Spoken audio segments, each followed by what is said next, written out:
Billions to Trillions to Action, Mobilizing Finance for Development 2016 to 2030. The Potential of Institutional Investors in Development with Afsaneh Beschloss. The role of the private sector in overall finance has changed hugely. If we look today at the size of the public sector versus the private sector, in the private sector nowadays you have almost in excess of 17 trillion in equity markets, you have in excess of 14 trillion in bond markets. The multilaterals and the World Bank obviously is the largest. The World Bank in terms of IBRD and IDA together in terms of commitments or lending, depending on what numbers we look at a given year, may be more in the 40s at a relatively high level, and that's in the billions versus the trillions. So when we look at those kinds of numbers, the relationship of the private sector versus the public sector becomes much more clear to us as one that has become increasingly important. The growth of the private sector has been phenomenal in the last 15 years.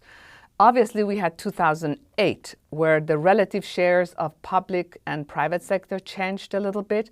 But if you look at the numbers, the private sector took off right away after 2008 by quite a large number. The interesting thing in terms of the last 15 years is really a little bit of the role reversal and the relative importance of the private sector having taken off across many, many areas. And not just in Asia, I would say, and not just in Latin America, but if you look at Africa, the role of the private sector has become incredibly interesting. And you see private sector now investing in Africa in infrastructure, in private equity, across the board in real estate, also in health and education.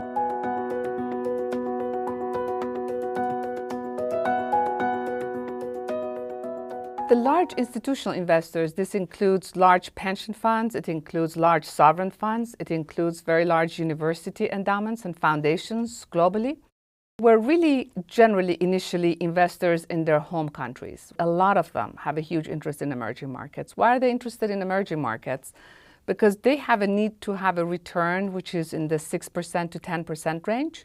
And they're finding that in their home markets, they don't always get those returns. Whereas in emerging markets, given the relative growth is higher and the inefficiencies are larger, there is a lot more potential to have highly profitable and high margin investments. Institutional investors are looking for returns and they're looking for a number of other things when they look at emerging markets. One thing they look at when they look at emerging markets is diversification. So when they look at investing in emerging markets, they're very interested in finding something which is not correlated with their other investments. What does that mean? If they're investing in US equities or they're investing US bonds, they want to invest in an asset class that when US investments are not doing too well or European investments are not doing too well, they will do well in this other asset class. That's what it means not to be highly correlated. So emerging markets sometimes moves along with other equity markets and sometimes it doesn't move along.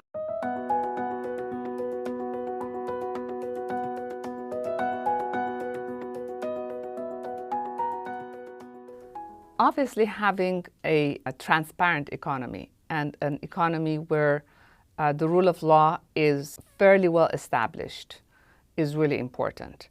An economy where there are opportunities and that whether you're a foreign investor or you're a local investor, you feel that you are treated relatively on par. Not maybe perfectly, because even in the developed countries, you don't get always treated on par, but closer to each other. Other things that are really, really important, obviously, is return and risk management. Can you understand political risk of investing in this country, the economic and social risks of investing in this country?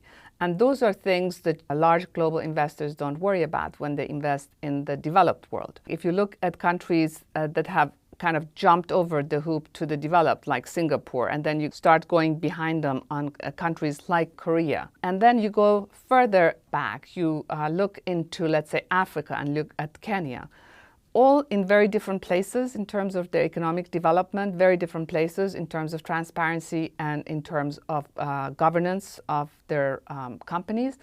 But what you will see that is in common is the fact that their governments have tried to create a climate that provides more transparency, a climate that provides more rule of law relative to what they had before and within their own regions. We're investing a lot in a number of African countries that really 10 years ago or 15 years ago were total no-nos in terms of corporate governance, in terms of transparency, in terms of corruption. Now we're finding in countries like Tanzania that we can invest across the board, whether it's a salt mine that is creating salt for local consumption, whether it's roads, whether it's power sector, whether it is the gas pipeline. There are just so many interesting opportunities. Infrastructure has a really important attribute, which is that it needs investments that are long-term, and the returns are long-term. There are quite a few ways to help leverage the resources of MDBs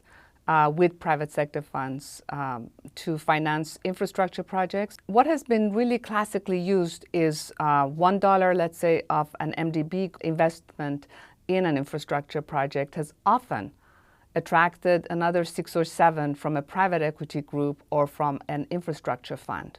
And that has allowed very large projects to get financed.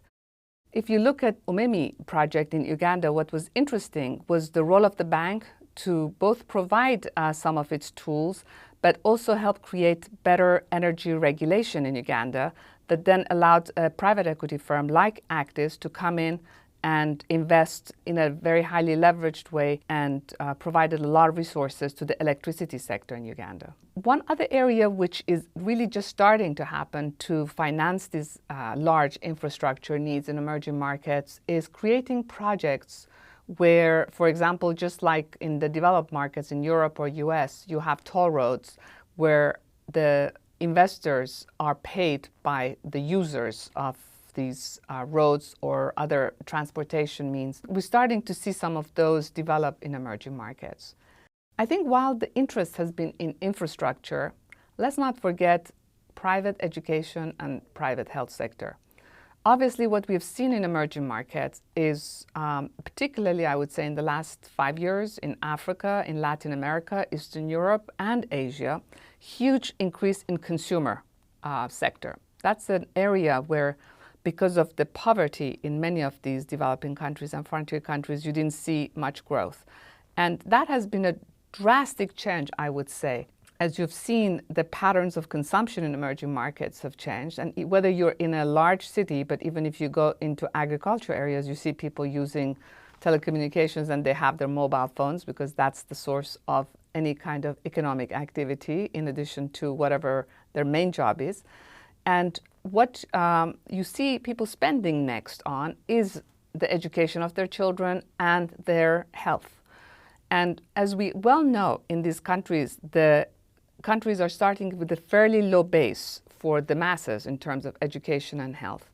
And you're starting to see private sector solutions and private-public coming together to come up with solutions to the education and health problems and coming up with projects that have also very good rate of return.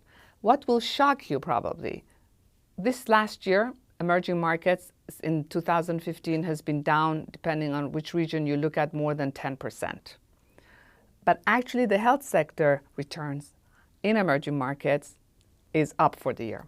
So that tells you that there is a lot of potential. In India, we just had a seminar recently and there were quite a few players from academics and policymakers all the way to large investors.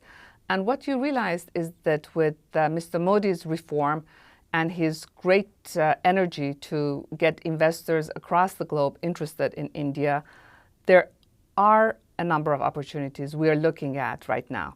These range from power projects, turning some of the coal-powered plants into natural gas powered plants. They include power plants all across India. They also include looking at providing low-cost housing for people who are living in slums right now, and there are actually quite a few very interesting investments there that provide the same rate of return as other areas and can ensure that the poorest of the poor in India get housing. Going to Africa, you see some incredible opportunities. For example, there are no emergency health services in some African countries. So even in the African countries that are oil producing and relatively better off with a smaller population, if someone gets hit by a car or has an accident, either, unfortunately, you are left to die, or you're sent by air to Kenya or to Europe, which is a hugely expensive venture. No ambulances or emergency care. There are private sector groups that are looking in providing emergency care in some of these African countries.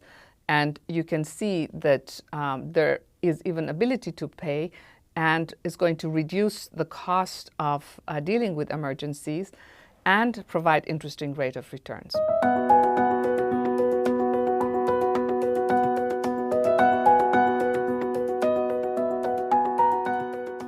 What is now very important for the MDBs, and in particular the World Bank, is to take its resources and knowledge to turn some of these goals into real projects. How do you do that? You take climate change or you take poverty and you come up with actual projects that the bank has on its list, and you provide those to the private sector investors who are looking.